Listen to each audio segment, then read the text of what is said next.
So the format we worked out in the past is that I'll start by kind of collecting a little bit and following up on last night's talk and kind of having maybe a 20-minute conversation with Wendy, a dialogue, putting several questions on the table, and then we will open it up to a bigger discussion. Great. Okay, so I guess I came up with a few questions thinking about your talk and thinking about your earlier essays on neoliberalism and de-democratization. So the first thing that I was thinking of is this question of logics and forms. I mean, there's a really ambitious attempt here that I find very thrilling and important to kind of try to connect up all these different de-democratizing currents of neoliberalism and to see how they link up into what you were calling last night political rationality. I think this is really a true history of the present or a genealogy of the future, kind of trying in that semi-blind way to pinpoint what will have been, you know, and I think, and you spoke yesterday of this importance of trying to specify the present and name it. And in looking at your essays, I saw in one of the pieces you were talking about the fact that this hollowing out of democracy has led to a new political form for which we don't yet have a name, and that's part of what you're trying to do. In another piece, you were talking about the emergence of discernible political logics that have not yet, or have not crystallized into a form, or to which a form isn't exactly attached. And then last night, you were not talking in the language of logics and forms, but you were talking about this kind of complex but coherent political rationality. And given your comment about specifying and naming, it seems to me that this question about the relationship between logics and forms and scholarly intellectual attempts to grasp or name them is more than a semantic question. It seems, or I guess that's the first question for you. Is it more? It seems important and fascinating and interesting, both methodologically, theoretically, and kind of politically. So maybe you could say a little bit about Great. that. So that's a wonderful nest of questions. Let me just start with the first thing that you said, which has to do with trying to name features of our time that we know from Hegel may only be clearly discernible at dusk. That is, as you put it, we may only know who we were becoming afterwards. And I'm enough of a Hegelian, or as Foucault suggests, we're all enough Hegelians, whether we mean to be or not, that I think that is our problem, that it's very hard to know what we are becoming as we are being made, as a world is taking shape. And I've been thinking a lot lately about what Polanyi does and doesn't offer us in a story about a transition to capitalism. And of course what he offers so richly is an account of the various forces and transformations that are bringing a capitalist order into being. What he doesn't offer, and it's not his fault, it wasn't his project, is any sense of how that was subjectively lived. And what I mean is the kind of work that, for example, Taylor does on secularism. He really tries to imagine what is the subjectivity that is coming into being with secularization. And so I've been thinking, what must it have been like in the transition to capitalism as enclosure movements and proletarianization and the emergence of cities and the transformation of family life and religious life and social encounters were literally making new kinds of subjects. And as capitalist logics and discourses were circulating to give those subjects certain kinds of names, there's no possible way those undergoing that transition could have known who they were becoming. You can't do that from the outside. It's a you know, lifting yourself from your own metaphysical bootstraps or getting outside of yourself in some way that you can. And so it would be silly to try to do that. And yet you're exactly right that part of what I'm trying to do is sort of chase down some of the emergent forces and logics that are producing transformations at the level of the subject-subject relations, subjectivities, orientations, ethos, relations to the state, understandings of oneself as a citizen, as a as a member of things. And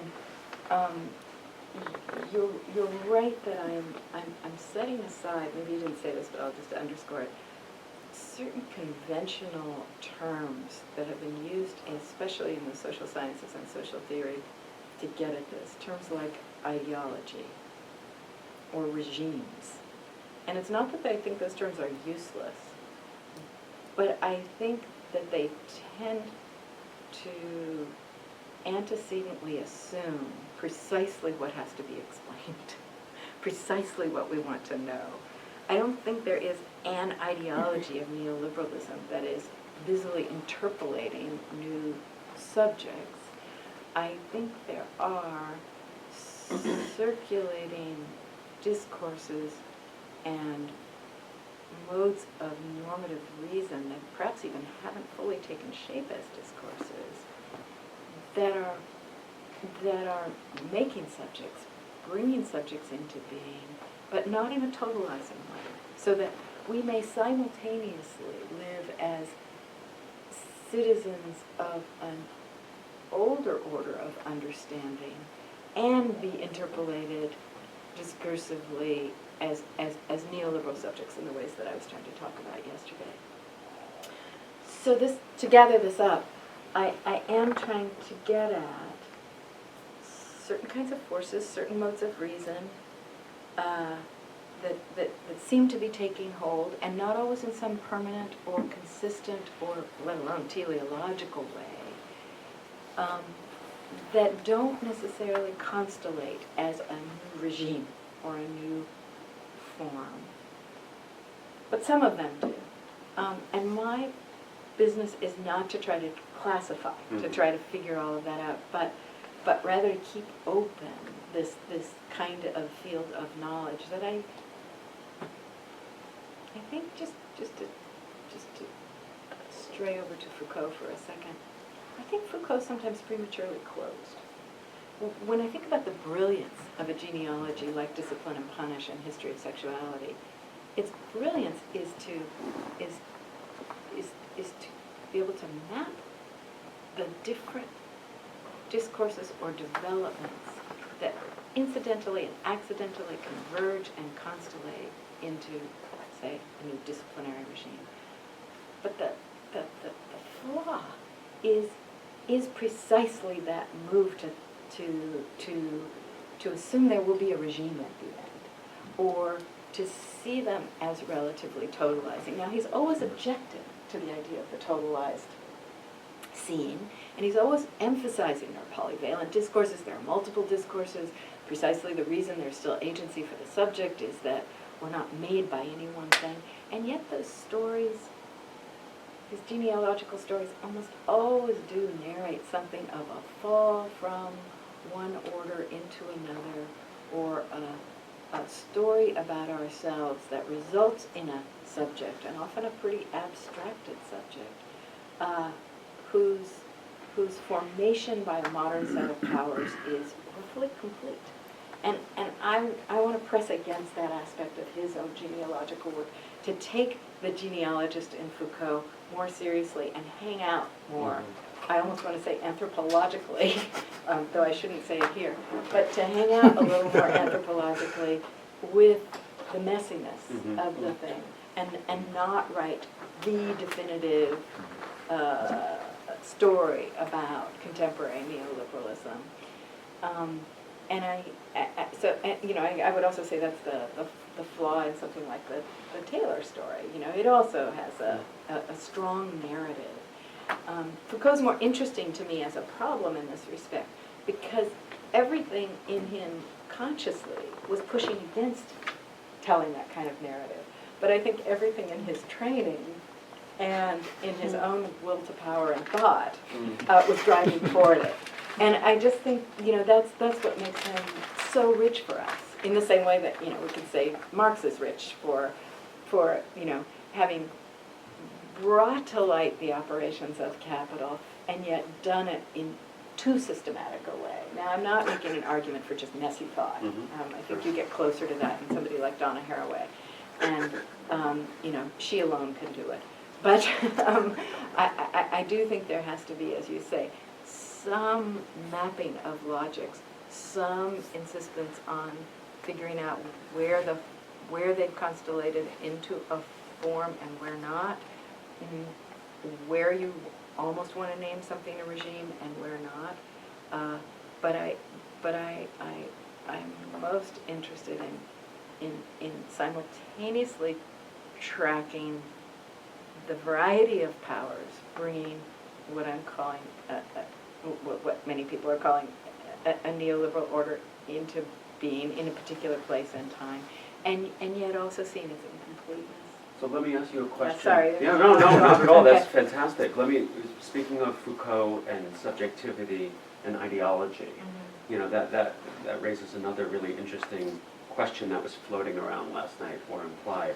So my sense is that when you use something like political rationality, you're getting at this deep way in which this whole assemblage is really producing political subjects and subjectivities. So on the one hand, I took your point last night where you said, look, this new order has a kind of abstract power to compel behavior, whether or not we believe it or not. So you said, people don't have to believe this to be shaped by it.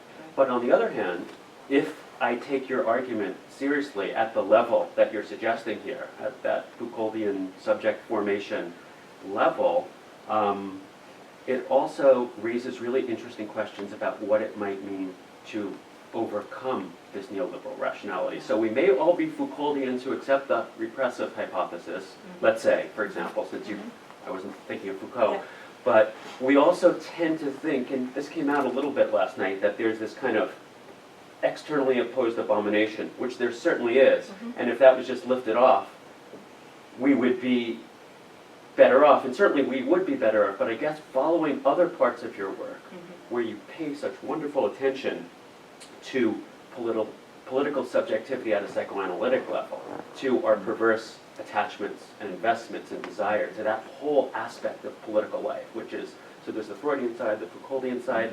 I guess I was wondering about the perverse attachments that many of us, all of us, may have to this kind of horrifying order that you're talking about. In other words, whether there is a way in which part of the political and intellectual work has to also be work on ourselves, whether we do have to unthink and unlearn or cultivate and develop new political habits and desires and attachments, whether, kind of overcoming this also means certain forms of sacrifice for us on the left, for critics, whether, and this has come up in our seminar several times, this fantasy that if that external power was just gone, we would all be ready to live an Occupy Wall Street existence or something. So I was just wondering, especially since, so that was kind of an implicit, or your paper begged that question for me, but it connects directly to your remarkable attention and your insistence that we,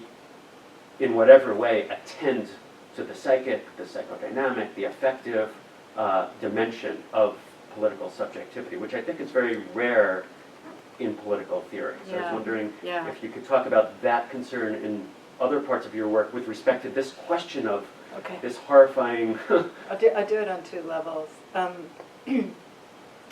think it's very difficult to integrate psychoanalysis into the kind of work we were just talking about. And the reasons are pretty obvious.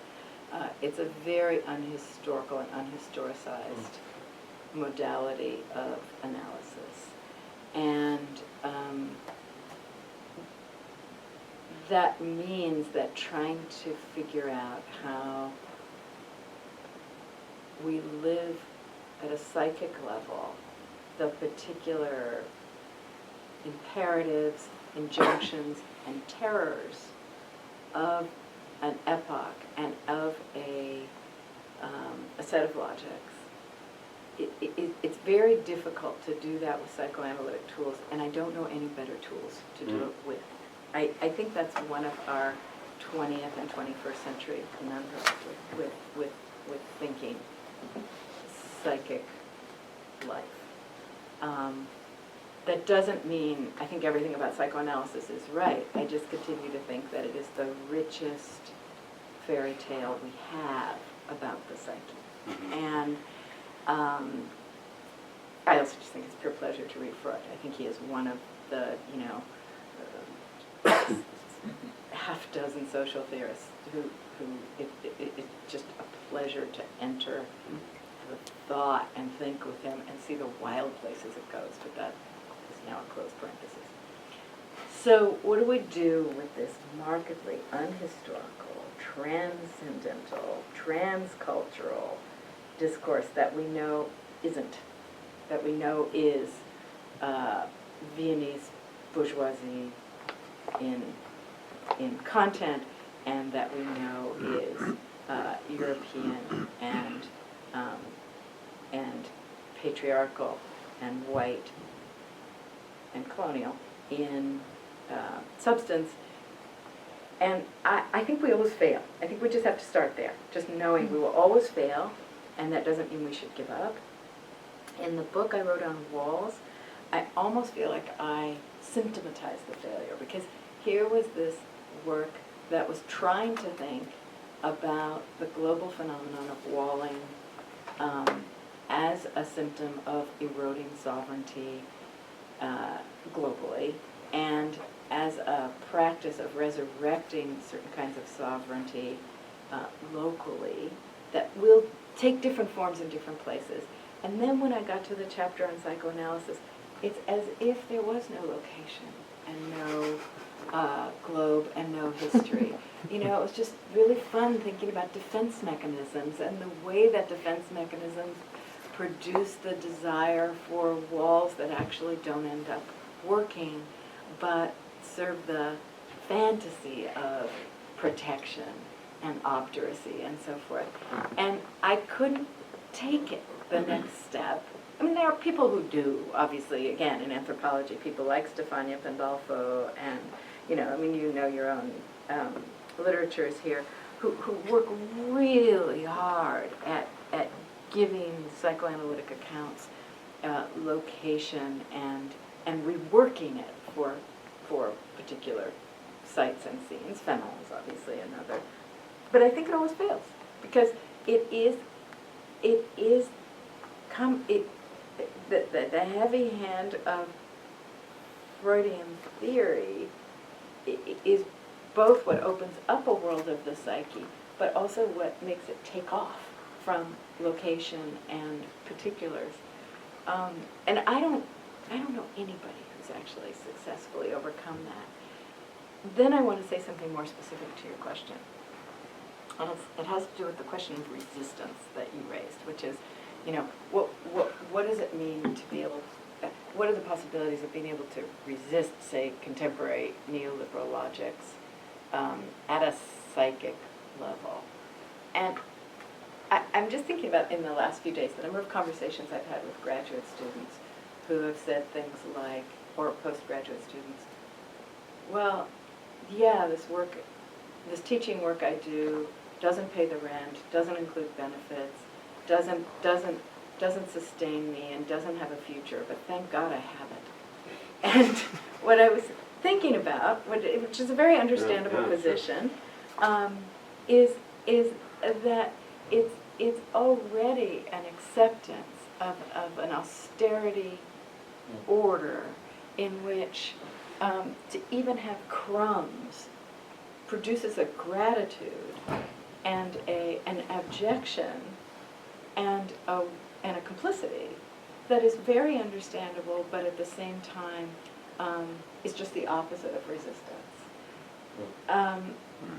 At a personal, and I'm not saying that there should be that there's something morally wrong with that. I'm just saying there's already evidence of that kind of psychic interpolation by what I'm calling a sacrificial dimension of neoliberalism, where it's, you're entrepreneurializing yourself as much as you can, and still it doesn't yield a livable or sustainable existence. And what does it produce? Not rage, but gratitude. But I also feel like I deal with this at a very personal level, since I have an almost college-age child who is in that state that many of you around this table remember. It's only gotten worse since you went through it, of having to prepare for college admissions, which have just become pure strategy. SAT preparation, piling on the extracurriculars, poofing up the resume, the rest of it. And I happen to have a kid who's quite resistant to all of this, who has not been fully interpolated by it. And the result is that I am busily providing the tutors and worrying about the A- in that AP course, and showing him what the stats are for the colleges that he's most interested in, and what he's going to have to do to get up to that level, and that it's not enough to be charming and intellectually curious and passionate about music, that he has to do all of these other things. That's also the opposite of resistance, and I'm very well aware that I am, I'm giving you conscious stuff as opposed to unconscious stuff, but that this is a psychic interpolation about scarcity and advancement and gaming and strategy and entrepreneurializing that also imagines that all of that adds up to a future, when in fact, that's quite questionable. And so I'm only sort of throwing fuel on the fire, I think, that you began kindling here.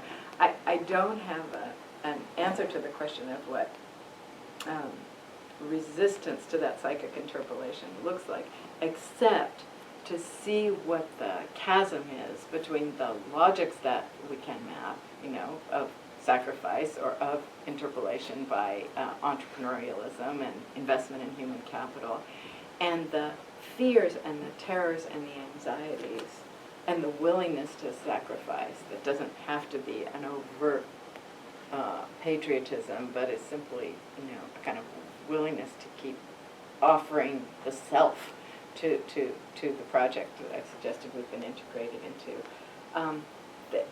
The only thing, I don't believe in the natural, how shall I put it,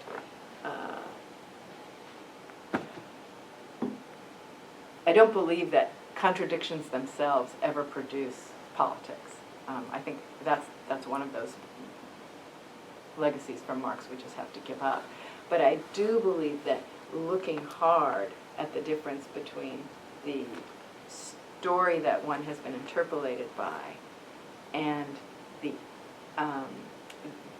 human debris and human sacrifice, and as well as the lack of reward in that story, I do believe that looking at that chasm is worthwhile. And I do believe that's some of, again, what I think Occupy is. And I'm not saying tell us how one would resist. I'm kind of underscoring the fact that your work reminds us that we really can't ignore that dimension. That's right. When we're analyzing forms of domination or thinking about forms of overcoming, and it's so important. And also, as has come up in our seminar, we often think about this idea of work on the self as part of a right-wing conservative discourse, which it is, and but we don't often think about self-work as crucial. A left project. Yeah, as a left Which is project. ironic, because 30 years ago it was understood as a crucial left project, and we have that legacy from feminism, but also Marcuse, the later part of that Frankfurt School, that sort of, and even and a certain dimension in radical psychology that took off from it in the Norman O'Brown direction, Norman O'Brown, all of that. But I think that became, I want to suggest that it almost became, it was sort of overtly spurned by the left as either pointless or indulgent, and not the same thing as organizing, and or really just added up to yoga and meditation, and that work on the self is a private thing that you do to keep the psychic and physical muscles in tone. Right. But that the actual work of politics is somewhere else. And of course, Foucault insisted quite otherwise. But I'm suggesting there's also an older legacy, extending all the way back to Plato, that suggested Right. otherwise. I mean, the other dimension, the other place where this psychic question comes in really interestingly, that came up in our discussion last night when Antonio raised the question of the risk of a golden age idea.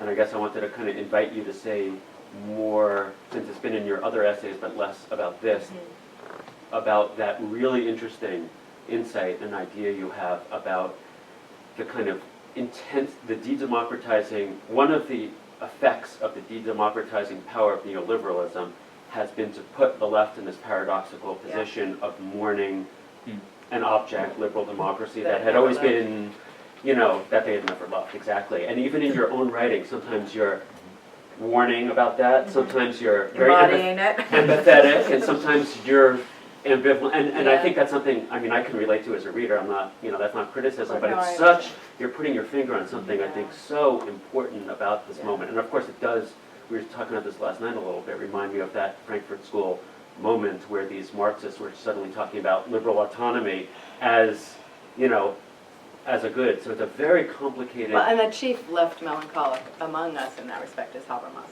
I mean, he's really the one who just switched from thinking, we will complete the project of modernity through something like Marxism to, no, we're going to go rescue that content subject and liberal democratic order of an ideal speech situation, which never was in liberal democracy. But so I guess what's so I mean, I just want to say that often the people who are picked on as left melancholics are the old left, the sort of, here, I can say it, Aronowitz, the rest of them who all accuse the new left of sort of wrecking the left project, but really, Habermas is the guy we should be naming. Go ahead. Just following that, I guess part of what's so interesting to me about the insight is not just the warning, which we all take and have to remind ourselves, especially with like welfare capitalism unraveling in that whole social democratic project, but I think there's a kind of, you spoke about messiness before, and it's, I guess, the empathetic moment that I'm also quite interested in your stuff. Like recognizing, like, this is not a straightforward thing. This is a complex moment where these are not clear cut. I don't know, maybe I'm misreading that. But Can I follow through on that with kind of returning to the question of form and the formlessness? I mean, partly what I understand you to be inviting us to recognize about neoliberalism is precisely that it is producing formlessness as a form, right? That the kind of intangibility of some of the ways in which neoliberalism is interpolating certain kinds of practices, habits, ways of being, institutional formations, material, marketplaces, etc. So at lots of different scales. So that the question of resistance becomes tricky because it is a resistance to formlessness, right? So in other words, the way that Gary was framing the question, what are the different political habits or subjects that are forming, I feel like in your work what you're inviting us to do is to actually suspend the adjective political, and to say what are the habits and practices that are emerging that we might now start recognizing as political. So that somehow are disjointed from these other kinds of legacies, the sort of civil rights politics or the politics of the left or the old left or whatever. So that the category of the political itself seems to be in question, right? It's not only what happens to subjects, but actually what happens to the adjective that we're appending to the subjects, right? So in that question of, that sense of ambivalence, the ability to actually simultaneously be participating in the production of the subject who is going to be successful in, the future, and also criticizing it, right? Is there a way to recognize that as the emergence of a new political form, right? that it is going to require a different kind of multiple inhabitation or some kind of polyvalent way of understanding, you know, the different scales and how they operate, the different temporalities, the different kinds of materializing practices that we might put into place that you may not see that in fruition. It may only be after the fact. Right? So now I have many things to say, and I'll try to say one or two of them, and then we'll just... Wonderful, yeah, perfect. okay. Very So organic. I wonder if you mean formlessness or structurelessness, because I thought that what you were Yeah. just describing, that you took me to be describing, Yeah. was the difficulty of resistance, especially through the processes of things like devolution and responsibilization, Yeah. that don't have police or bosses or states issuing dictates, but, you know, Yeah. really are a full materialization of what Foucault limbed very early, the power as capillary and Yeah. circulating, but also quite invisible. Right. And that therefore, so I don't take that to be the Yeah. absence of a form, but I maybe structurelessness. Or maybe I don't even mean structurelessness so much as informal form. Okay, informal, great. Maybe So that's- great, that's helpful. And then I would say that our problem with political form is multiple these days, because of course there's also the question of sort of what the polity is to which political refers in a post-national and beginning to be post-Westphalian order.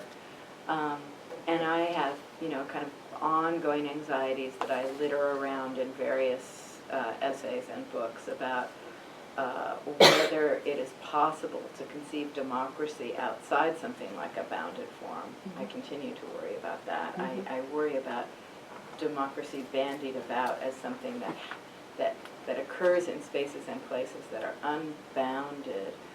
And the reason for that is that since I take democracy at its most basic to be a sharing in the powers that govern us, in whatever form that governing happens, the us matters, as does the question of the powers. Both really matter. And so we have that problem of political form, just literally what are we talking about these days and sort of what our polities are. But I think you're also suggesting politics won't necessarily ever, as we're talking about it now, the political won't simply adhere to very conventional notions of rule or law or other such things. And that seems to me right.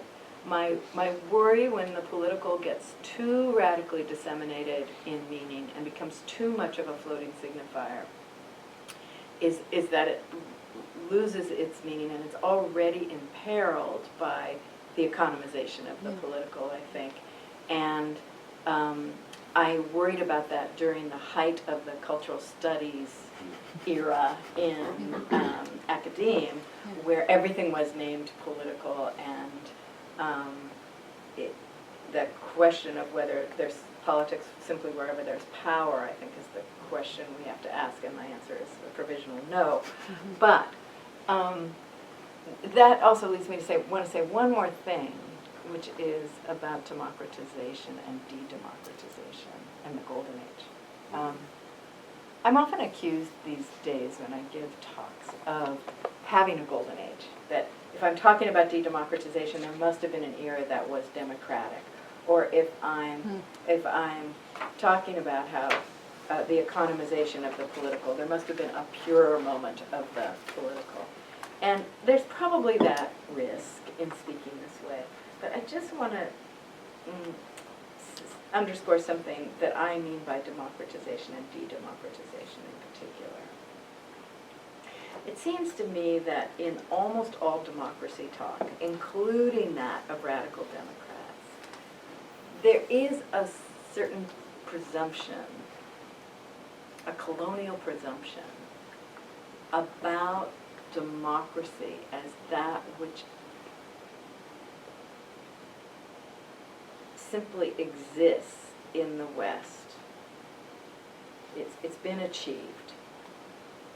Born here, and it's been achieved. And I know people at this table don't think this way, but I'm going to push until you do recognize yourself. And then the rest of the world is always in either some temporal lag or some radical alterity, and in relationship to democracy. And that's to be fixed by various things, either imperial conquest or NGOification or other things. But, you know, the question of the West having achieved democracy is something of a given somewhere in all of our thought, even if we don't buy representative democracy and so forth. But I want to pose against that a recognition that democratization is as easy to undo as it is to do, and that it's an achievement, not a state. And what I mean is, it's a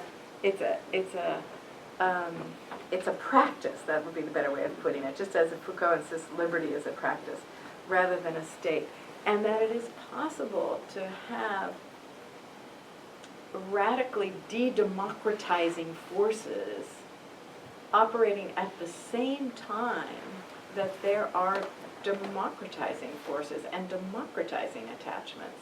And so when I talk about de-democratization at the hands of neoliberalism, I'm trying to get at the ways in which the possibility of the demos sharing the power or sharing in the power that governs it is being undone, in which our hands are literally being ungripped from those powers, and in which we are being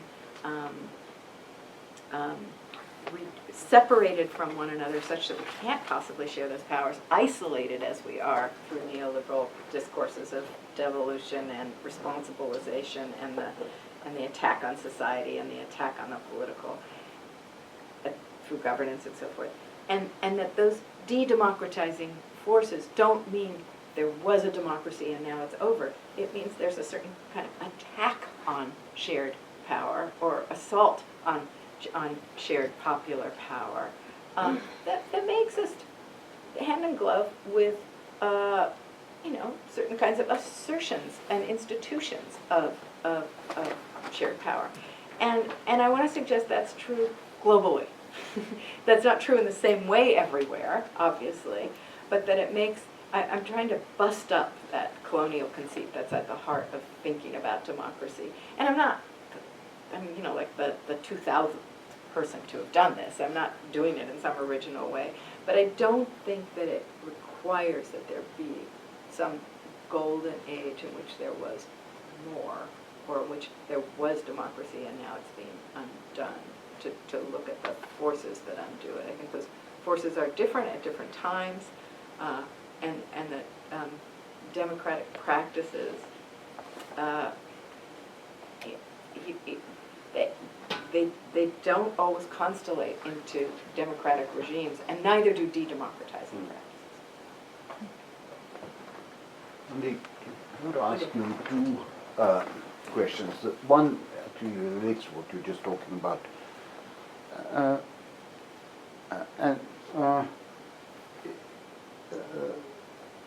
The background from which I ask this question is the following.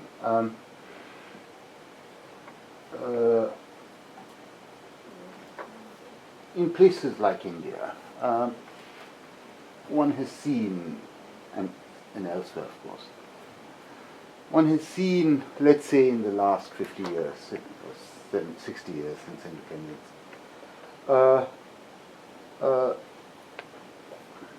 what one could just bluntly call the empowering of mass democracy. Yeah. So that, old caste privileges, class privileges, while they exist, they've been severely attenuated. And there's just no question, Indian democracy is mass democracy,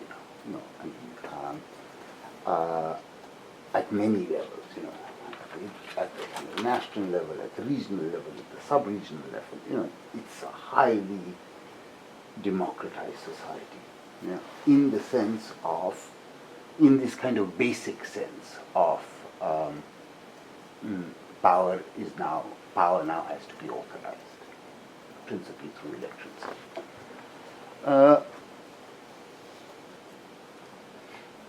And at a universal level. Yes. That would be Yeah, the other yeah. basic element. Right. So It's not you just one can't caste. yeah, It's- you can't exclude anybody. Right. Now, one of the things that has happened as a result of mass democracy is that there has been a corresponding attenuation of the grip of social forces. So your caste identity just doesn't matter as much. It matters now politically. But, no caste boss can any longer tell you, hey, do this. Okay? The caste council can't do what they could do 70 years ago. Okay?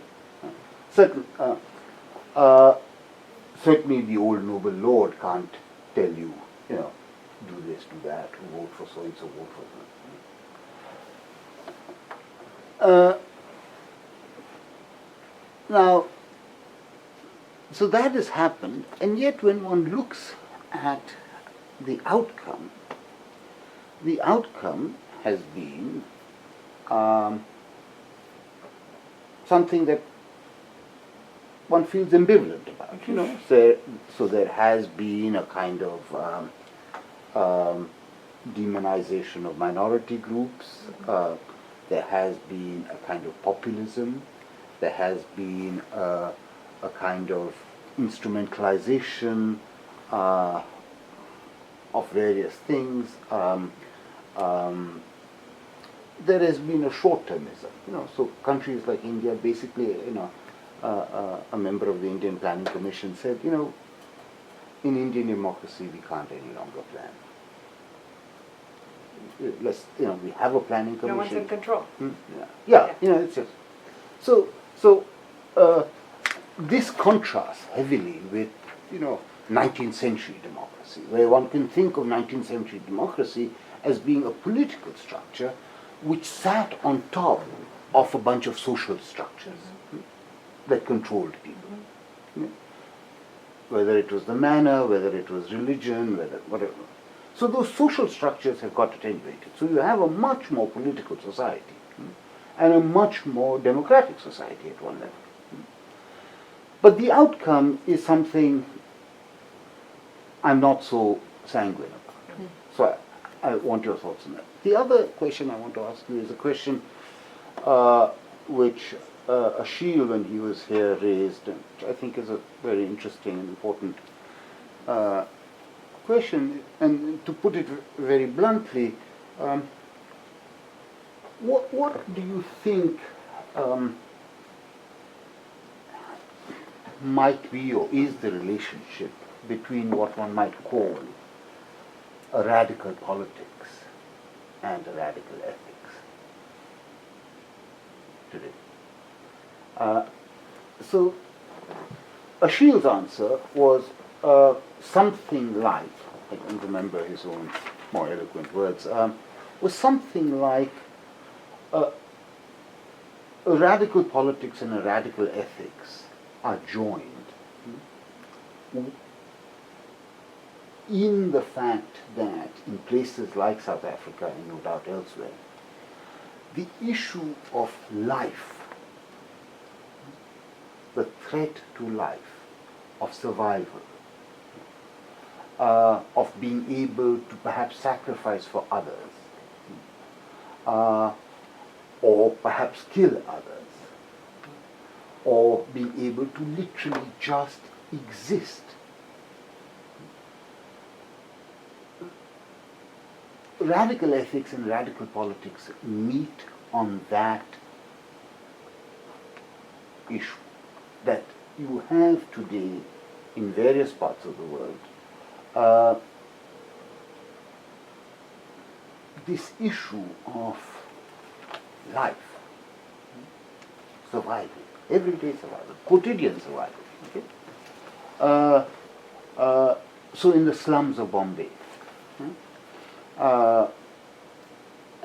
I'm just curious to hear your thoughts on this issue. Is there a kind of link between a radical ethics and a radical politics? And I suppose one last thing, because it's very easy to think of a radical politics that is completely disjointed or sequestered from any question of ethics, any question of a radical ethics. And what was interesting to me, from my own interest in Gandhi, was to see Achille actually explicitly saying something to the effect that a radical politics today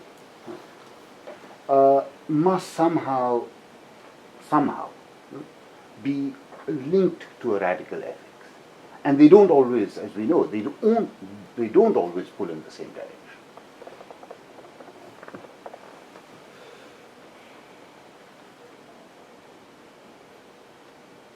On the first question,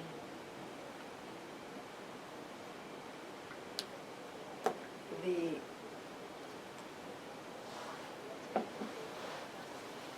paradox of the relationship of 19th century democracy with its limitations in suffrage, in democratizing a number of spheres of life, and so forth, in relationship to 20th century democracy, more universalizing, more inclusive, and yet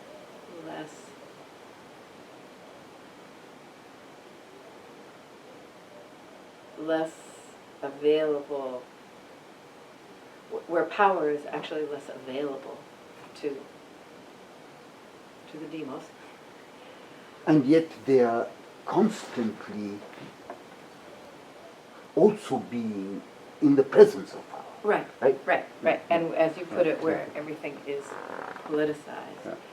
I'm going to return this to one of, I think, your favorite thinkers, and that's Alexis de Tocqueville. Because it seems to me that one of his really genuinely original contributions to political theory was the recognition of the importance of mediating associations between not just state and household, but between the citizen and whatever the polity as a whole was.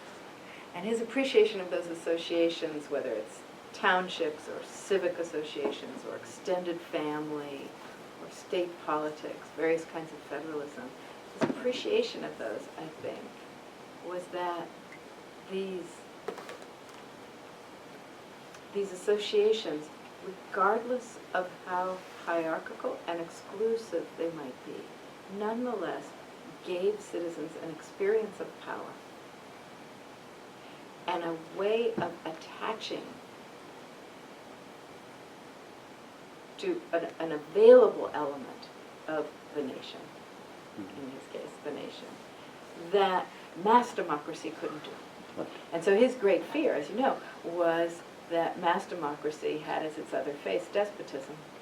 And it had as its other face despotism because once you have a mass of individuals all isolated from one another but amassed together, and where everything is politicized but there's no association that is actually reachable by the citizen, that what you have is what he called that gentle form of power that governs and administers, as opposed to an actual connection to power, an experience of power. And again, I think this is partly what was so attractive for Occupy Wall Streeters, is that sense of connecting to a body that then acted as an empowered body, that then could act in relationship to other empowered bodies. And I do think that's a paradox in democracy, though, that we don't know quite what to do with, because those layers of association have exclusions by necessity. You can't. If they don't have exclusions, then you immediately lose that very accessibility that they promise. And they also have the danger of parochialism and localism, or parochialism in localism. The danger of being trapped with one's ethnos, and various kinds of reactionary things that come out of that. And yet, Tocqueville took that to be the only way to democratize a mass society was through those mediating And associations. took that to be the only protection to freedom. Exactly. Those mediating things. Exactly. And the only way you really get a democratic subjectivity, because it's the only way you really have access to participating in power. You don't have that access at some great distance and great reach. So all I'm doing is saying that I think you have named a central bind for attention in democracy and democratic theory, one that is only made worse by the notion of cosmopolitan democracy and global democracy. And what you're talking about, this neoliberalism Yeah. stuff, because I think Yeah. the neoliberalism stuff is, Yeah.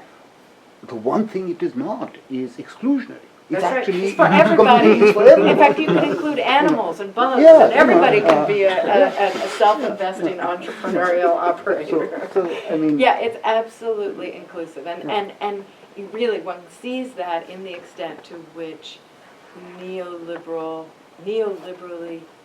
inflected NGOs are trying to make headway in the slums of Bombay, whether it's through microlending or whether it's through, aiding and abetting various kinds of entrepreneurial practices. It's everybody. It includes everybody. But we hardly want to call it. It's maybe equalizing, but hardly democratizing. And of course, in another way, it's not equalizing at all, because it still assumes winners and losers and hierarchies and the rest of it. So I just think you have named an absolutely central problem for thinking about democracy today that hardly anyone is thinking about. So, and you get to do that after you're done with the Gandhi book. I don't have a lot to say about ethics. I always feel like I just watch these conversations, and I'll tell you why. I'm not against ethics, but I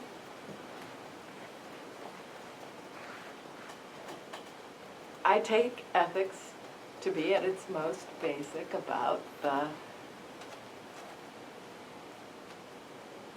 our conduct toward others, and what we consider to be our appropriate conduct toward others, and our appropriate relations and practices with others. And I think it's really important to have ethics, but I don't understand how to bring that question to politics without it simply turning into a norm about without it simply turning into the question of what values ought to organize our politics. And I don't think that's what ethics, when it's converted into that, it just becomes a set of normative values. And so I know what one answer to your question is, that a radical ethics, an ethics that you would get from a Levinas or a Derrida, about hospitality or about openness to the other, or about care for life itself, is and should be a fundament in any political consideration or deliberation. But since, for my thinking, a radical politics is so much about the question of how we handle power together, I have trouble keeping in that frame the question of what our conduct ought to be toward one another. And I just feel like it's a failure in I feel like everyone around me is trying to think ethics and politics together, and I just fail. I can't, on the one hand, I'm thinking about, how do we democratize the powers that currently govern us? name them, and how do we resist them together, or transform them, or share in our in the powers that govern us, or bring into being new ones which we can share, which will order our conduct. And then when I'm thinking ethically, I'm thinking what ought to be our bearing toward one another, and how ought I to value the other. But it always feels like I'm struggling between the problem of collectivities and the problem of individual conduct, and I can't do that thing that I think you do, and Achille does, and as I say, Levinas does, and Derrida does, and Butler does, and all kinds of people do, and I just fail. Levinas doesn't. Well, he doesn't I'd do say the political he stuff. totally fails. On the I think he's political. an On the anti-political political. thinker. Yeah, well, look, in my, And if people I were have- to be rougher, I would say that whole list I made Yeah. is submitting politics to So ethics. I would just say, it's not necessarily your failure. I Okay. mean, there's something going on here. Yes, but I think, Achille, whom I respect, Yeah, and we can and sort of- Uday, whom I respect, if they want to put survival, quotidian life, at the heart of a question of radical politics, I'm certainly not going to object to that, especially given what I've been thinking lately about sacrifice. But I worry about putting quotidian life at the. I worry about that legacy in humanitarianism and human rights discourse. Yeah. I mean that is where it's not pretty. Yeah. And I worry about it in Christian missionary discourse and in salvation discourses more generally that, populate New York Times pictures about why you should send $5 here and $10 there to save this child or sustain that village. And yet, I'm not suggesting that quotidian life shouldn't be an element of a radical politics. But aren't you also suggesting, though, that, that sense of, investing in yourself, thinking critically about the subjectivities that we inhabit, that feels to me kind of like the Foucauldian ethics of care, ethics of care of the self, where there is a certain possibility for a political that emerges from that, right? So that by focusing in on that question of the relationship of the self to the self, we then have the opportunity to figure out how it is that we want to identify a polity or identify a locus of materializing power and act collectively in that capacity. What's interesting, though, about that formulation of it is that it does start with a certain methodological individualism in spite of itself. It starts with the self and the self to the self, and then moves out. Yeah. And if one starts with the assumption that we're constituted through and by powers and each other that make that relation of self to self already an effect of a certain set of relations, it's a weird place to start. I know you didn't mean it. No. And the thing, one of the things that Achille brought up when he was here was this construct of mutuality. He was talking about in the South African context. Yeah. Mutuality is absolutely necessary. Mutuality across the most historically deep divisions. Right. Right? And so if that's the formulation, then the self actually is already not sovereign in some sense. That's right. So That's right. that's the place where I think the political energy, there's a Right. potential there. That's a different Yeah, definition, that makes I think, sense. of That makes ethics. sense. Uday, can you just throw my coat out here since you're leaving? My office is open. Okay, your office is open, mutually. My house is yours. Yes. Hospitality. No, that Yeah, makes there's sense. something And, to when I listen to Achille talk about a political ethics, it all makes perfect sense to me. And then when I try to ventriloquize it, I can't, it feels, There was a question over there, I'm sorry, cut you off. No, actually, I think I'm pretty much in agreement with what you have just said. Like the subject or the Foucauldian, that kind of subject is the fault of the outside, so to speak. So it's like an enveloping of something. It's not That's really right. that kind of methodological individualism where you would find, but the outside is enveloped in the subject as a relation to oneself. that's right, So it actually comes from outside, and yeah, then one outside works on or it these- as yeah, it's works on it received. with and- different yeah. folds. Yeah, that's actually. right, So that's the idea. so it also might have the Yeah. the potential of imagining the collectivity or relation to the others Right. through a relation to oneself, That's right. or No, I think that's Very right. social I guess I Yeah. just have to say, I have worried more generally about the ethical turn. Many of us have, I think, and that worry has to do with the extent to which an ethical turn is a kind of retreat from what feel like almost overwhelmingly difficult political possibilities. And so, especially since this ethical turn began at a time when the imagined revolutionary horizon in the Euro-Atlantic world of the 60s and 70s just began to recede, and all of a sudden everybody became interested in ethics, it seemed too obvious a certain symptom of, okay, I don't know what to do politically, but at least we can develop a good ethic toward the other. And I feel like a lot of the writing about ethics has had that quality, but that does not mean that ethics tout court is wrong to bring to politics. And I think you're right, that for Foucault it was about taking what was constituted from the outside and taking it up, and not just taking it as a given. And in some ways it was a retort to those who said, oh, but your subjects are also constructed and determined, there's nothing they can do. And he said, oh yes, there is, watch, I can even remake the thing.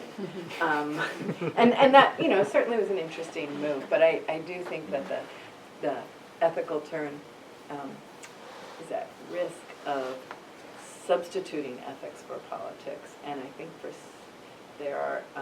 I think the left is especially prone to that danger, believing that an ethical position is a politics. And when people do that, I just want them to read Weber. I just feel like I want them to read Politics as a Vocation and his discussion of ethics, because I just think that what he argues is an ethic specific to politics, which he calls an ethic of responsibility, is not the end point, but it's a really good place to begin.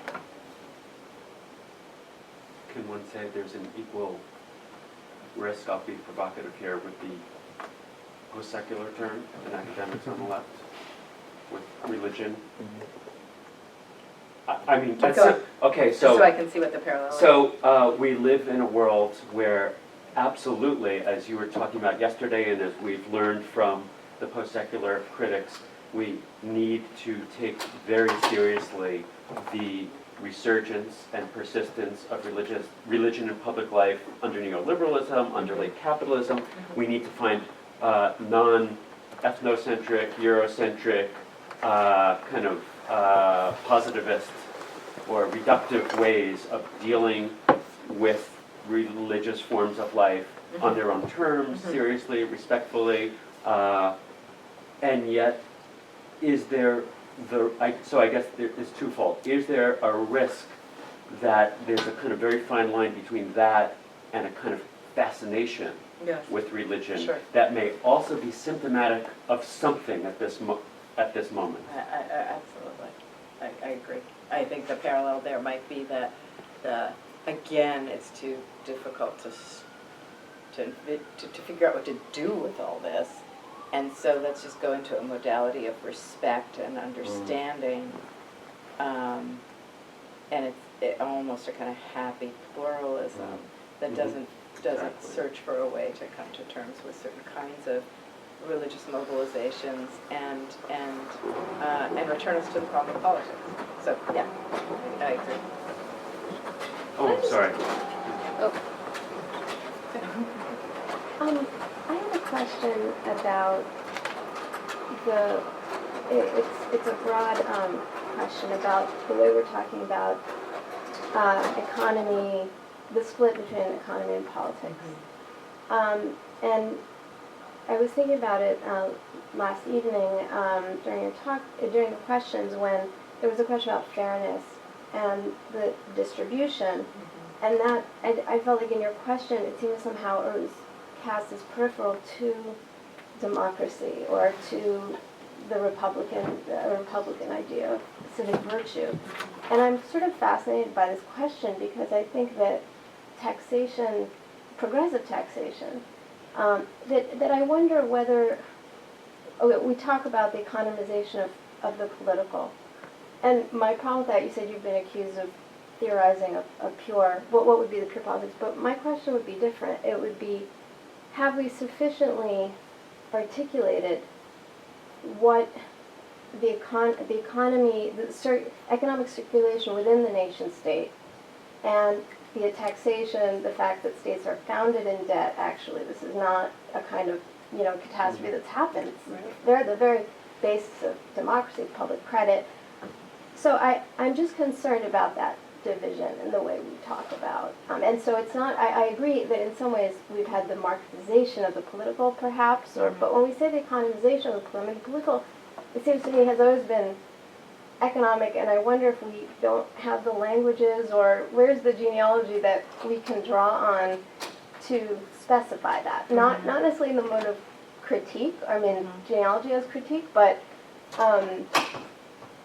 yeah, it just seems that, actually some of these questions come from I've been thinking about this in relation to your essay, Sovereignty and the Return of the Oppressed, where you do bring up this question of the coin of the realm and its relation to sovereignty and the political. So I guess, is there not perhaps, are we not doing ourselves a disservice when we don't articulate what that is? Because even with globalization, et cetera, states still can regulate a variety of things. And my work is on Argentina, actually. So maybe some of these questions come out of that, because Argentina had a very different response to the crisis, financial crisis it had in 2001, 2002, and it defaulted on the debt, and it sort of had this posture of the default as sovereign refusal of neoliberalism. So perhaps I'm more, I don't know if optimistic, but searching for what is going on there, and do we, have we... That's a great question. So, and what you've done is sort of broken open something that was just two categories, politics and economics, that, it's silly to keep them in that crude and unnuanced form. And of course you're right, not only are nations founded in debt, but the formation of any polity is immediately always about some kind of sharing or circulation that we could call economic, whether it's of resources or currency or whatever else. So that's a given. There's no, and that rarefied notion of the political that you get at the extreme from somebody like Hannah Arendt, I have no use for. And if you want the severest indictment of it, it's in Book 1 of Aristotle's Politics, where the political is literally that which is not the oikos, the household, the economy, the rest of it, and it's for an exclusive group, and it's based on slavery, and he's very clear that there is no other thing you can base it on, because it has to be free from all of that. And of course, at the same time, that's a sleight of hand. It's not. So yes, right, good. I think today there is no more interesting thinking going on this topic than what you get from Timothy Mitchell. And I assume you know his Rule of Experts. But his recent book, Carbon Democracy, extends those. It's really great. I think it's like 2 months old, and I don't always read things right away, but that one I did. And in fact, I often don't read things right away. But he extends the thinking that he was doing in Rule of Experts on the invention of the idea of the economic and its conceptual suture from the political in several of the chapters of Carbon Democracy. And he's making quite a strong argument that there is no such thing as the economic prior to the post-war period. I don't think I quite buy it, but he's made the argument very powerful. With the same argument, in other words. Yeah. That he had. Yeah. But he develops it now to think about, to think the problem through an odd source, namely colonialism in Egypt and the fundamental importance of oil. So I guess, I don't have a great deal more to say on what you've opened up really well. I think he does. I think Michel Calon also does, although I don't think it in as exciting theoretical ways as Mitchell does. But I think you're right. I think I overstated something in order to get at a particular aspect of neoliberalism that I do think needs to be underscored, which is its hostility to political terms and political practices. A hostility that is disingenuous. I mean, it's a hostility in the form of it wants everything to be settled by business practices, by theories of the firm, and by business forms of governance and organization. But that hostility is disingenuous in the sense that it obviously also has to mobilize the state and politics.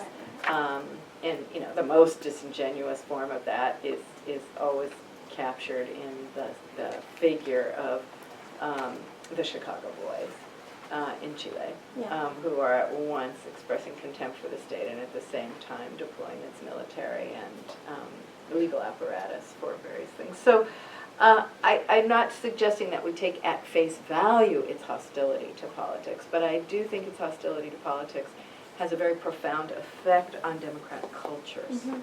And so that's the part I would underscore, but I would take your point very seriously that one shouldn't really imagine there is some free-floating economic and political spheres. So my question is a little related, but I'm still in this kind of from the last few days, so I'm not sure totally how to articulate it, but it has to do with economics and democracy. So I want you to talk more about democracy, if you would, but kind of because I found so enlightening the way you're talking about sacrifice in the context of neoliberalism and our kind of illusory participation, but it's actually real. But then in democracy, it feels like it's a different conversation, which is democracy is practice, democracy is some sharing of power, but that's really, and I know there's a problem with terms and recovering terms, but that's not, I mean, for me, it's not democracy, so we're using a false term, and that's partly why this kind of break with the economic... What do you mean, what's not democracy?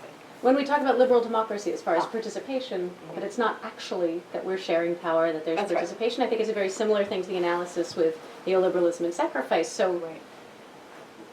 but you don't talk about democracy in the same way you talk about sacrifice and neoliberalism, and so it would help me a lot if you would, especially, or some kind of framework around democracy, because like being involved in Occupy Wall Street, but all the movements around the world are starting out with, in Greece they're using ancient language for relationships with democracy, and it's Democracia Real in Spain, and it's all about recuperating direct participatory democracy. Right. So really about sharing power, Right. really about recovering Right. like what we mean by democracy. But then simultaneously we're having this conversation about democracy that's not democracy, and we still continue to use that term. So it's kind of like, what do we do about that? It feels like they're two different analyses, and so I'm loving the one and the other one. I'm like, but wait, why are we then still saying it? Yes, we share power, and no, we don't. I mean, so yeah, or even the practice. It's like a sacrifice practice. It's not an actual real practice of democracy. So Okay, and I'm also mindful that you want to talk more about sacrifice at some point, so we'll get to that. Or maybe you did yesterday, but you don't today. So, look, here's the mess we have today. On the one hand, we have democracy as a familiar and commonplace term that signifies in the West primarily as representative democracy and something like a combination of basic rights and liberties to be left alone. It has nothing to do with sharing power. It's entirely about, being able to, rights to free speech, rights to private property, rights to, do your own thing. And that's, one could say that's the withdrawal from politics that democracy secures, liberal democracy secures. And on the other hand, the assumption is that power has to be legitimate, and it's legitimated through elections. And as you say, that is, it tells you it's not even close to this idea of rule by the demos or direct democracy, sharing in power, participating in the powers that organize us. So that means that the particular form of democracy that is the legacy of the 18th through 20th century in the Euro-Atlantic world has pretty successfully both claimed and hollowed out the meaning. Now, at the same time, of course, we know how democracy sounds to many outside the West. It just sounds like imperialism. It sounds like nothing more, nothing less. I mean, some of my really good friends in other parts of the world, and also anthropologists in this part of the world, say, I can't believe you use that term. I mean, it's like, why would you use that term when all it is the West puffing itself up and explaining and justifying its bellicosity? We've had that debate in this group. Exactly that debate, yeah, over that Right. term, yeah. So we have that, and then let me just add one more thing to the mess, which is that we also have parts of the world outside of Europe and North America and Antipodes, where democracy remains an aspiration, and it's not clear what that means. Whether it's China or parts of the Middle East, where democracy remains a popular aspiration, but signifies something like a combination of civil liberties and the end of corrupt autocratic regimes. And one can't spurn those desires. I mean, one can't.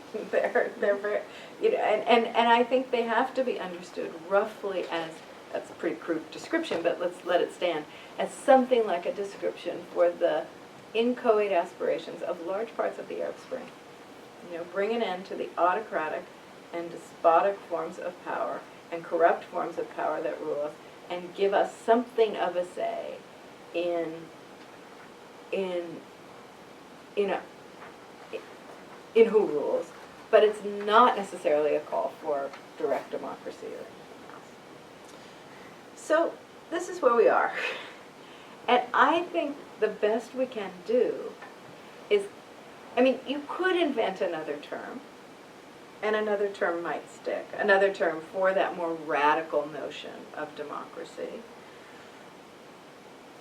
The reason for not doing so is, I think, that its aspirational dimensions, even in the Euro-Atlantic world, were very powerful, obviously, in the French Revolutionary period, but also remain very powerful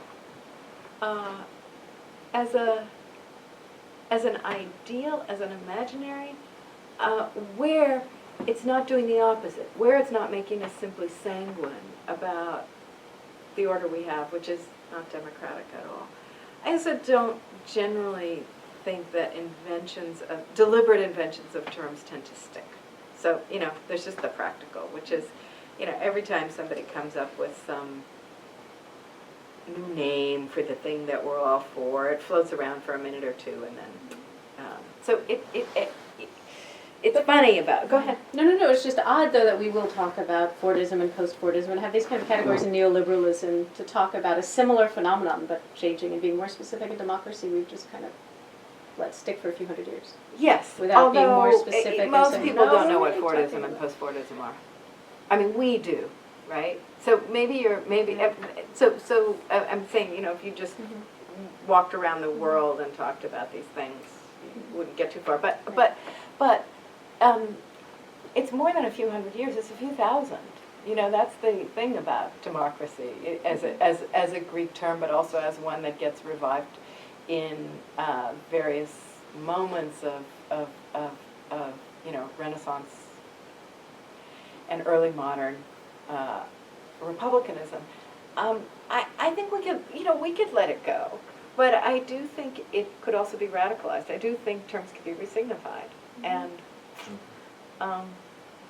this is probably, who knows? You probably follow a little bit of the French debates about this, with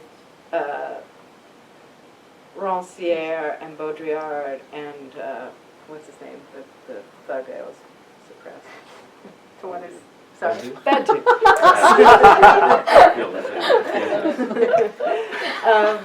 And a few others, and Nancy, who are they for or against it? Well, that might be illuminating, but it probably doesn't matter in the end, because it remains the term that I think we just have to see, rather than seeing it as only covering what isn't democratic, we probably should approach it as a term of struggle.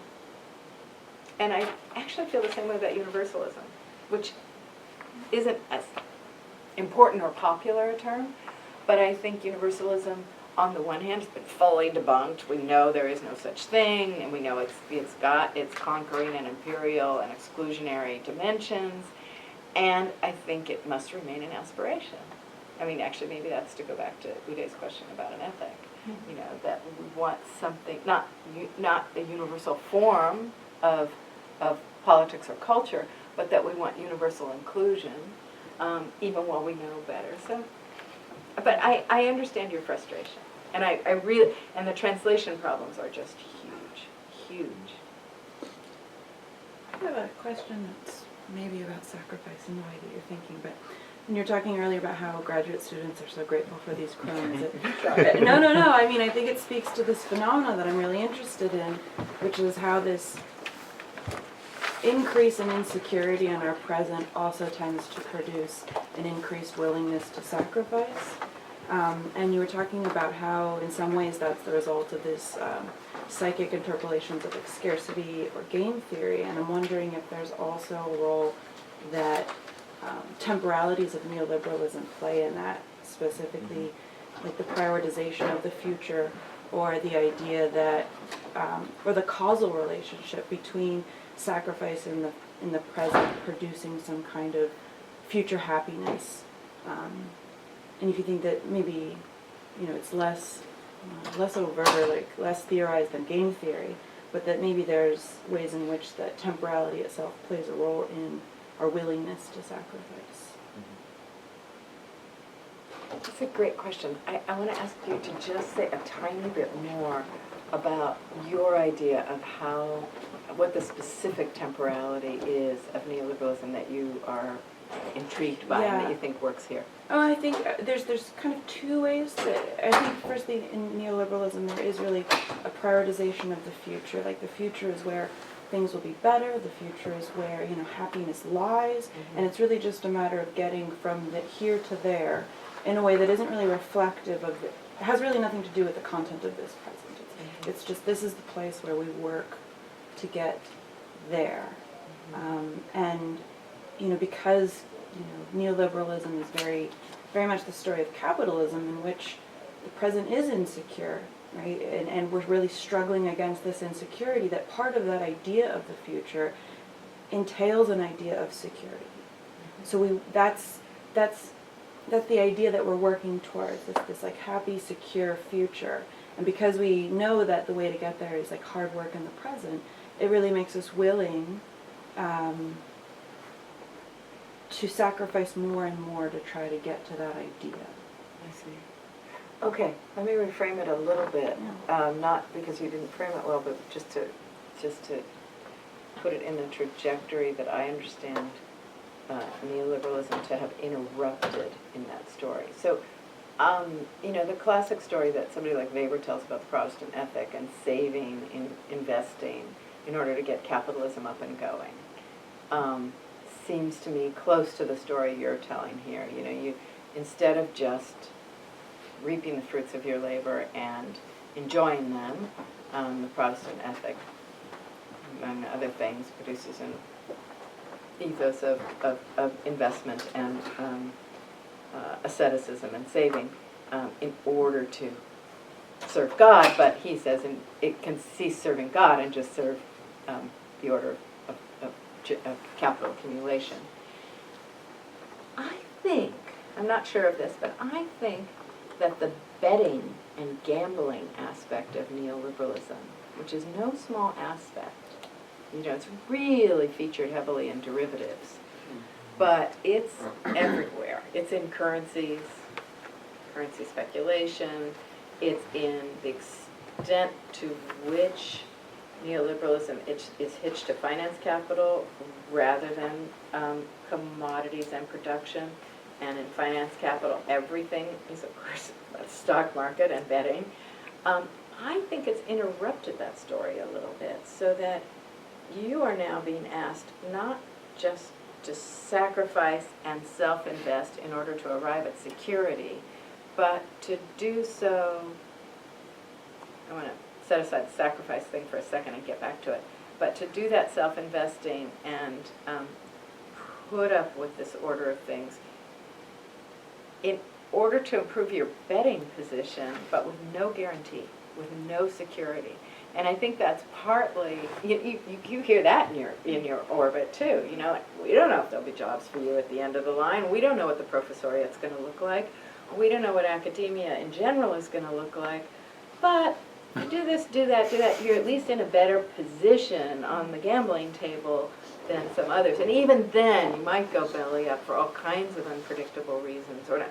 That idea that to scrimp and to save and to then arrive at a promised land, that the combination of a progressive historiography in modernity more generally and a Protestant ethic and animating capitalism had, I think has to some degree been interrupted by the gambling model in neoliberalism. That said, I do think you're absolutely right that the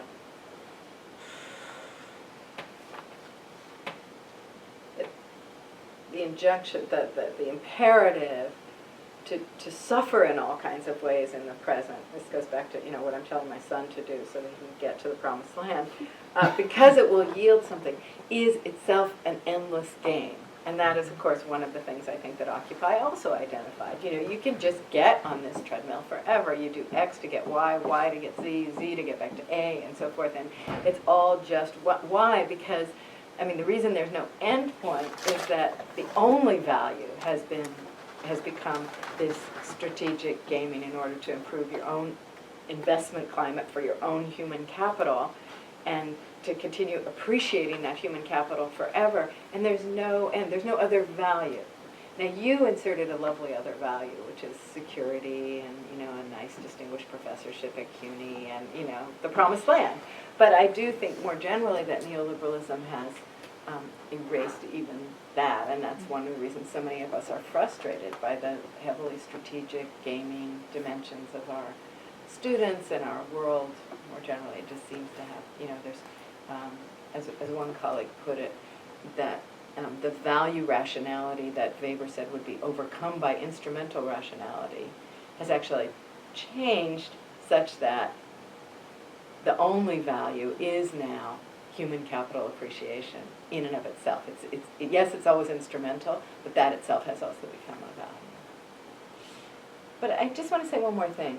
I want to make a distinction between being called upon to sacrifice for your own benefit and one of the things I was trying to get at yesterday, which was being sacrificed by the order in which it's not for your benefit.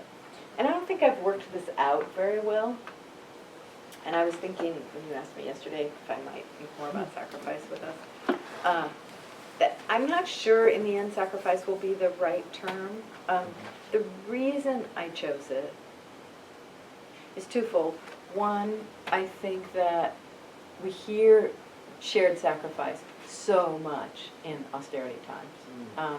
It's just everywhere in the political lexicon, and it's in institutions, and it's on the campaign trail, and it's just everywhere, and it doesn't have a political party, and so it seems to me we should pay attention to words that appear like that. But the second is that sacrifice, of course, is a religious term and does pertain to offering something of value, food or objects or animals or one's children or oneself, to a higher purpose.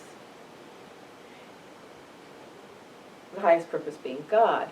And it's supposed to be an act of propitiation or worship, but I wanted to use it to get at the idea that higher purpose is the stabilizing or well-being or survival of the economy or its credit rating or its whatever. And so when Greek pensions are being sacrificed or Greek workers are being sacrificed, the idea is that this is to save the European Union And so it's different, though, than, of course, offering up that which is your own to God in worship. So it might not be the right term, but it's telling that it's the term that's used politically to talk about losing what sustains you.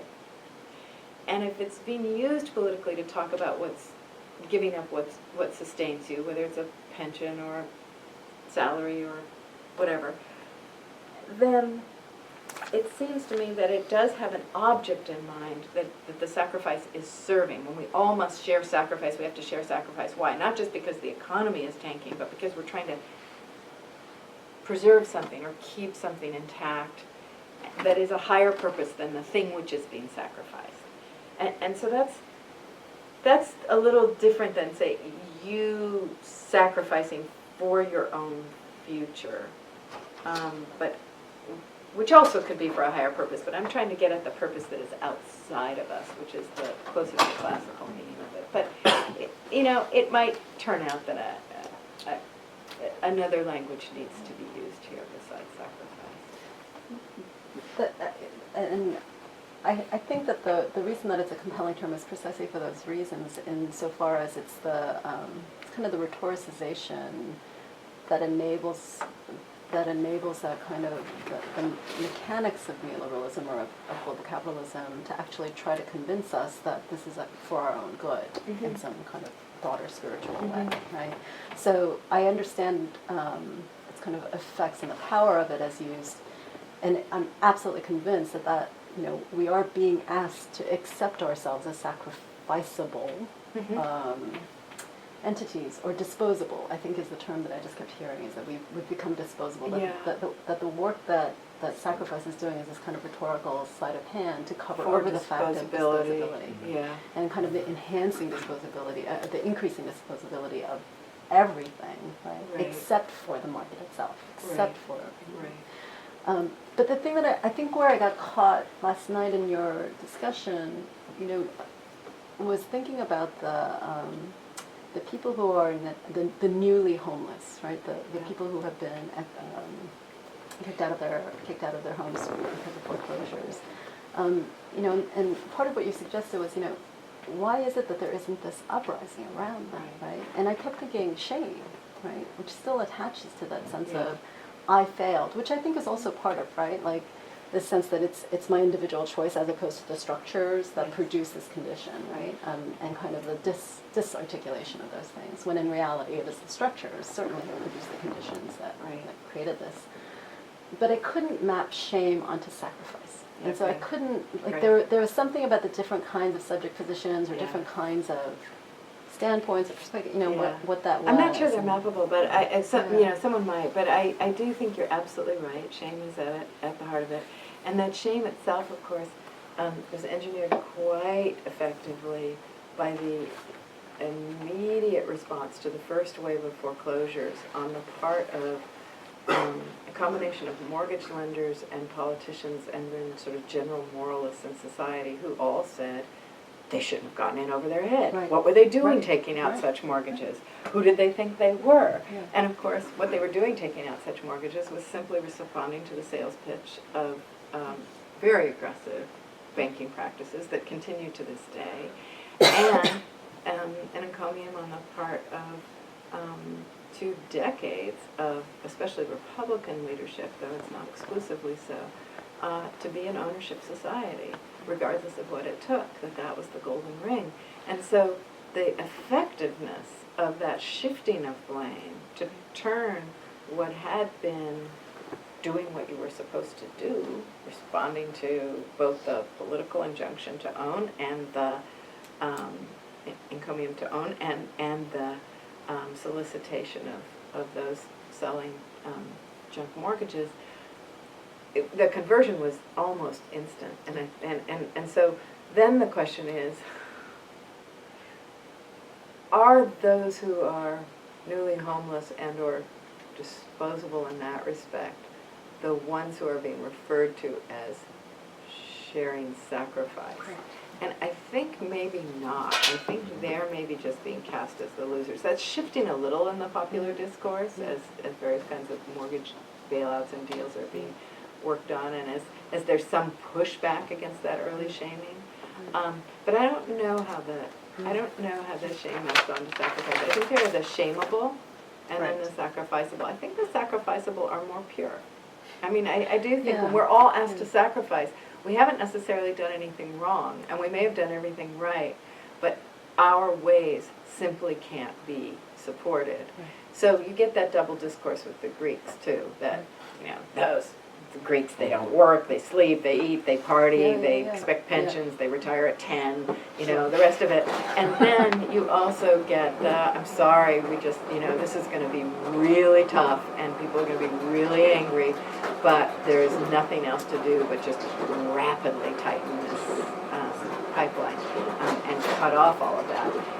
But I don't quite see the links between the shameable and the sacrificable, although I suspect that shaming people makes them far more readily sacrificed than anything else. So it probably facilitates it, but I don't think there's a tight logic between them.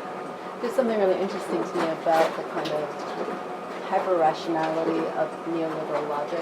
It's a hyper-rationality that produces affect as a mode of regulation. Yeah. So It's really it's a fascinating. really, really specific and intimate link between those two modalities that we generally I agree. separate Yeah. but Yeah, yeah. right back together. We have about 10 minutes left, so Okay. you guys. There's somebody back here in this corner. Hey y'all, I'm Ism.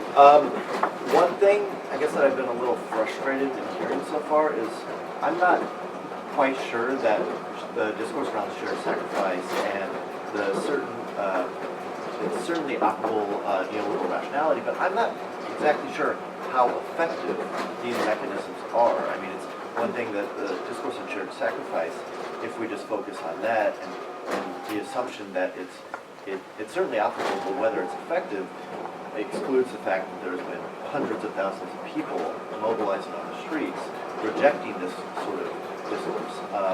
Like I do social media for Occupy Wall Street, and I definitely can see in the comments that neoliberal rationality is there. Like the biggest critiques are, well, get a job, and that completely negates the social conditions in which jobs are produced. So like that is, I think, a very big thing that's operable, but one thing that I think neoliberalism is allowing for is actually exposing that liberal democracy and representative democracy are not working, and that like people's deep needs aren't being met, even though they're like Obama, even though all this hope was generated, it's being demolished. And I think the rise of the popular assemblies and the rise of all these popular movements actually signals this break between neoliberalism as this joining of capitalism and representative democracy. And I think people have this deep need and this deep sort of feeling that this system isn't working for them anymore. And that's why you see all this popular uprising. So like, I think that's the thing that I was just having a sense that's just missing is actually how effective are these? Like certainly they're operative and certainly they're there and there's certainly things that we have to struggle against, but I'm not seeing the other side to that.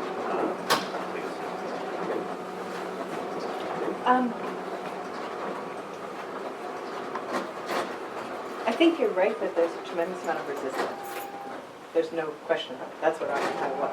It was resistance to that very discourse that we've been talking about in some ways. As I said yesterday, I think it also has to be understood as resistance to the concentration of wealth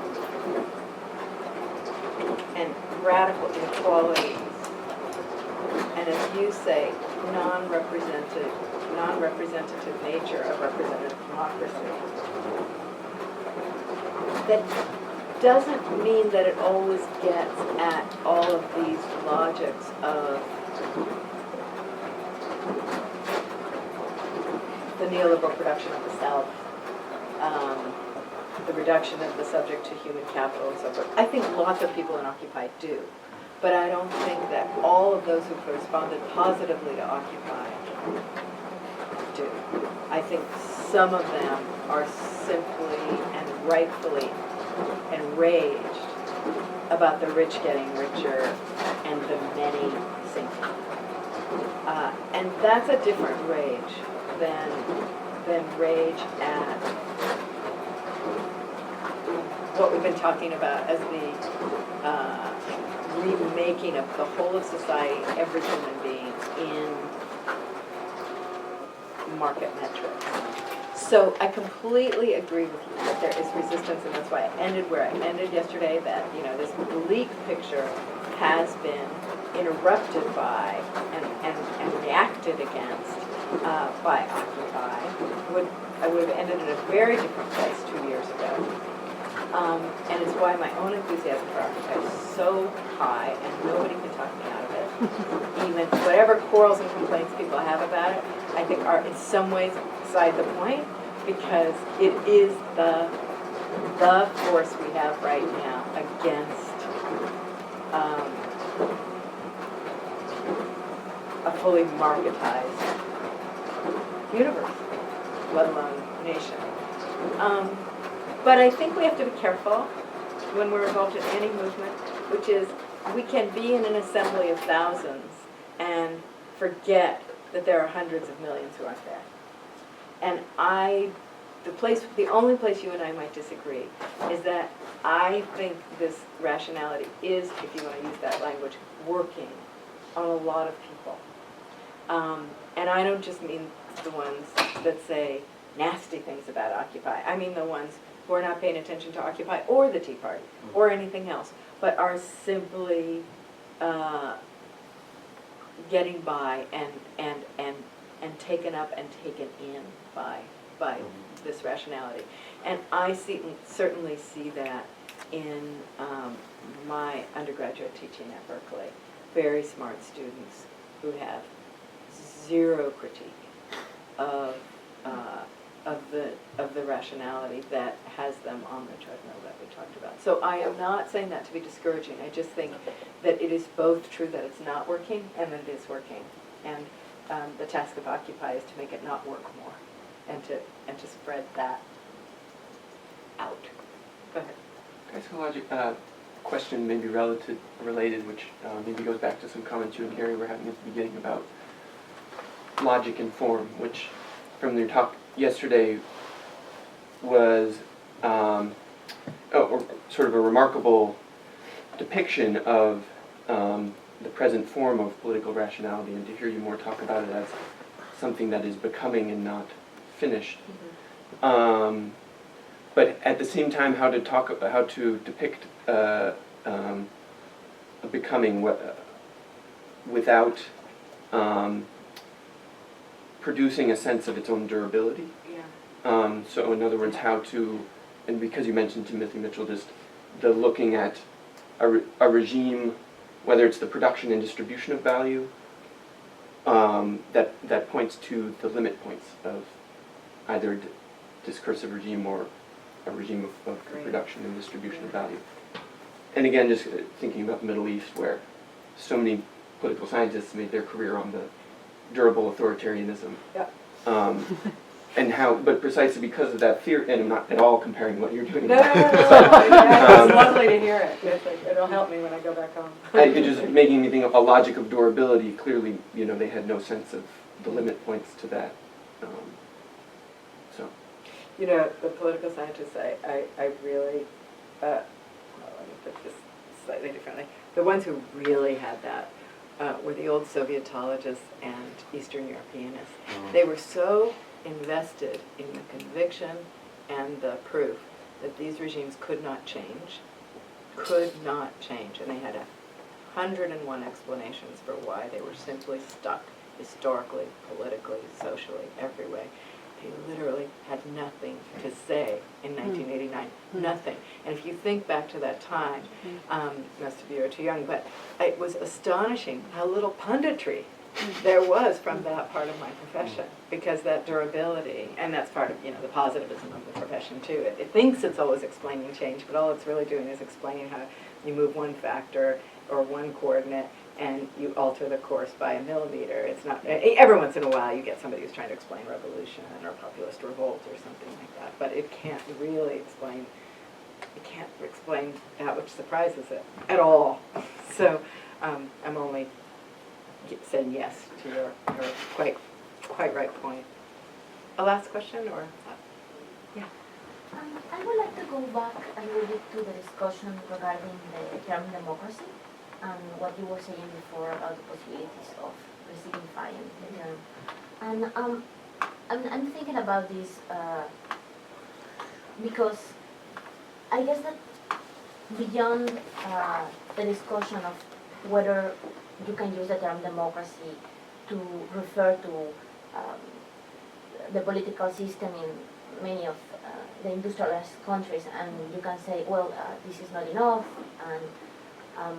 and you can speak about an aspiration that is not fulfilled in this form.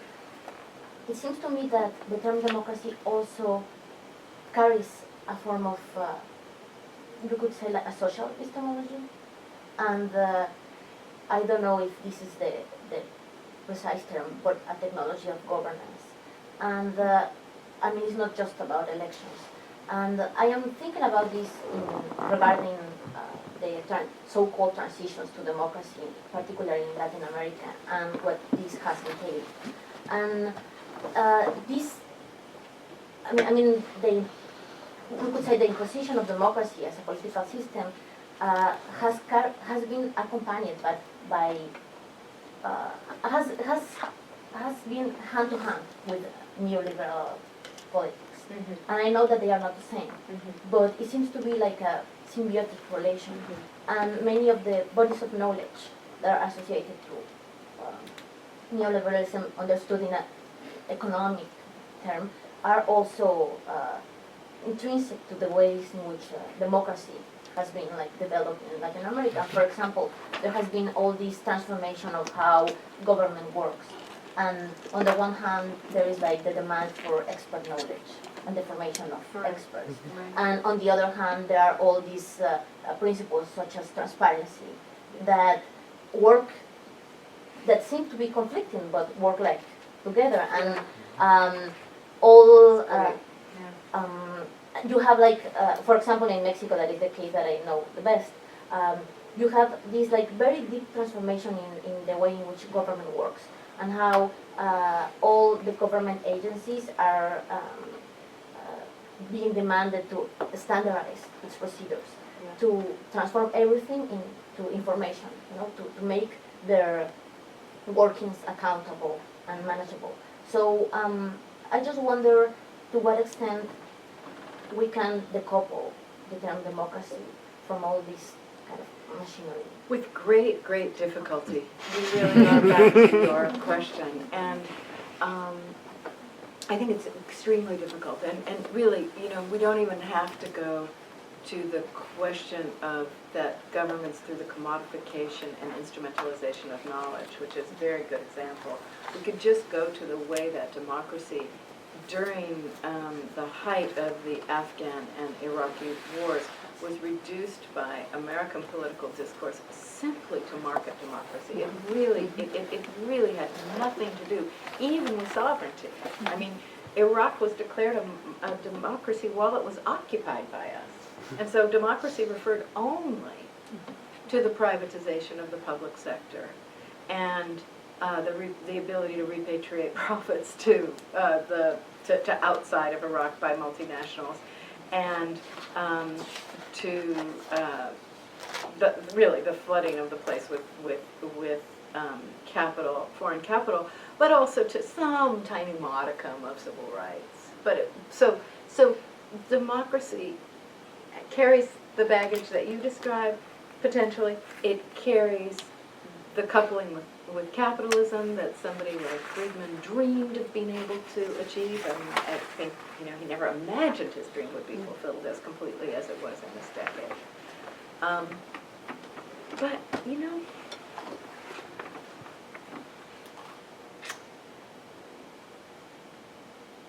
in the early 90s, when I was engaged in various critiques of rights discourse, as more and more North American social movements were turning in the direction of courts and rights claims, and international human rights were on the rise, and I was busily with, a dozen other people trying to show all the ways in which rights operated to legitimate power that actually needed to be transformed and protect individuals against powers that they actually needed to share in, and blah, blah, blah, blah. And I dealt with a number of people who said, yes, of course you're right, but rights are magic for people who haven't had them. And you will not find a substitutable term for the idea of having a right to speak, to print, to publish, to assemble.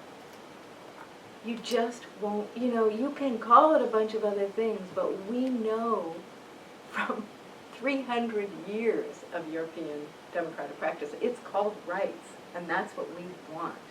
And then we'll get on with the other things that you're talking about. And it wasn't about a rejection of my critique or others' critiques, and it wasn't about wanting rights as gloss or legitimacy or anything else. It was about that power to stake a claim and to have a space in which one could, as one Czech intellectual said to me, have the subjectivity and the speaking capacity that for 43 years of state communism has not been ours to have. Now, you cannot come along with your critique of subjectivity and your critique of rights and take it away from me at the moment that we are about to have it. Now, that's what we call in our trade a conversation stopper, and all conversation stoppers are not to be honored, because sometimes they are anti-intellectual, or they're trying to dismiss the very critique that needs to be taken on, and so forth. But I take that, the gist of that seriously with democracy too, that it has stood for something. Apart from what you described, and apart from what I just described in the Iraqi case, it has, for a couple thousand years, stood for an opposition to absolutism, to to rule by a private party or a private interest as opposed to the public, to rule by a sector of the population as opposed to the demos, and that doesn't mean that it can't be bowdlerized and destroyed for good. It can be. But I don't think it's an easy term to surrender on. That's why I'm suggesting that we probably have to stay with it, work with it, open it up, show its many forms, get it peeled off from capitalism, get it peeled off from liberal democracy, and I don't mean peeled off radically, I just mean open it up intellectually and discursively and politically, because I just think I do think when terms carry that magic along with their empty signification, which is the paradox, we have nothing to do but work in that difficult space. And I take your point absolutely that the governance structure, the social ontology, the epistemology, and the economic form that all gets shoveled into it these days makes it almost impossible for us to do this work with it. But I think we have to. And one way I see it in this country is the way you talked about and the way you talked about, which is turning it around as a retort. Is this democracy? When Wall Street and corporately bought politicians are your so-called representatives, is that ruled by the demos? And that way, that's a short sentence. That doesn't require a huge amount of explanation of all the ways in which democracy's been sold off in parts. But I do feel like that's what Occupy has done. It's officially challenged representative democracy, but it's also not challenged the very notion of such shared power, and has instead just said, this isn't the form of democracy. All right, we have to quit. Thank you. Thank you so much.